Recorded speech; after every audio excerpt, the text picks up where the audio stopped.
गीतापहार स्त्रोत में धनंजय कवि बहुत सुंदर बात को लिखते हैं कि हे भगवान, विष को दूर करने के लिए, क्या विष को दूर करने के लिए मणि, औषधि, मंत्र, तंत्र, रसायन को लोग खोजते हैं। क्या करते हैं?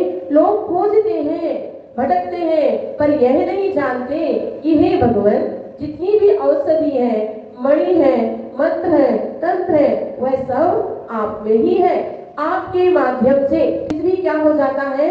निर्वस हो जाता है। उल्लेख मिलता है कि धनंजय कवि की एकाग्र होकर वह भगवान की पूजा, भक्ति, आराधना करते थे। बड़ी एकाग्रता के साथ करते थे बंधुओं। एक दिन क्या होता है कि उनके बालक के लिए सर्प डस लेता है। जब उसकी माँ को पता चलता है कि बालक के लिए सर्प ने डस लिया, वह माँ बड़ी आकुल व्याकुल हो जाती है, घबरा जाती है और लोगों को भेजती है, जाओ मंदिर में, वहां पर धनंजय कवि पूजन कर रहे हैं, उनको समाचार देकर आओ, उनको लेकर आओ। बंधुओं, काफी लोग जाते हैं, धनंजय कवि से बोलते हैं कि पुत्र के लिए सर्प ने डस लिया है और आप शीघ्र चलिए। धनंजय कवि जरा भी नहीं हिलते हैं, देखते भी नहीं है और अपनी पूजन करते रहते हैं। वह माँ देखती है इतनी देर हो गई और उन्हें कोई चिंता ही नहीं अपने बेटे की, और बेटा तो यहाँ मरा जा रहा है और उसको बहुत क्रोध आ जाता है, बहुत गुस्सा आ जाता है और उस बेटे को लेके अपनी गोद में और धनंजय कवि के पास पटक देती है। अब देखो, इसको बहुत देर हो गई पूजन करते करते, कम से कम थोड़ी दया तो कीजिए। फिर भी धनंजय कवि भगवान की पूजन में तल्लीन रहे।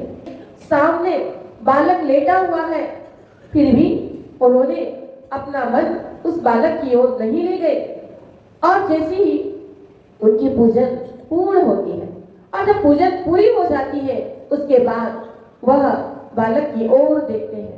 क्या करते हैं? बालक की ओर देखते हैं बंधुओं, और उस समय गीतापहार स्त्रोत पढ़ते हैं और उस गंधोदक के छींटे जैसे ही उस बालक के लिए मारते हैं, वह बालक तो ऐसे उड़ गया मानो जैसे कुछ ही ना हुआ हो, सोकर ही उठकर बैठ गया हो। बंधुओं, एक ऐसा भक्ति का प्रभाव हुआ करता है कि विष भी क्या हो गया? निर्विष हो गया। बंधुओं, जो व्यक्ति सच्चे मन से भगवान की पूजा, भक्ति, आराधना करते हैं, उनके जीवन में बड़ी बड़ी बाधाएं, बड़ी बड़ी समस्याएं हल हो जाया करती हैं। ऐसे ही आप सभी लोग यहाँ पर सहस्रनाम महाअर्चना कर रहे हैं, बड़ी भक्ति और बड़ी श्रद्धा के साथ कर रहे हैं। बंधुओं, अंतरंग मन से की गई भगवान की भक्ति, भगवान की आराधना कभी खाली नहीं जाती है।